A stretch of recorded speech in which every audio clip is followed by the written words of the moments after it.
स्वापनस्ववशो व्यापी नैकात्मा नैककर्मकृत वत्सलो वत्सलो वत्सेरत्नगर्भो धरेश्वरः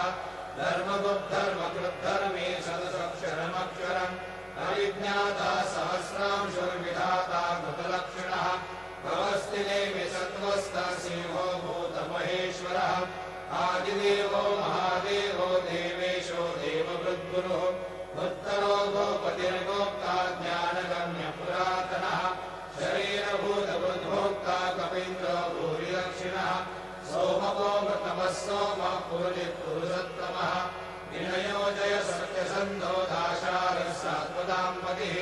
जीवो विनयता सा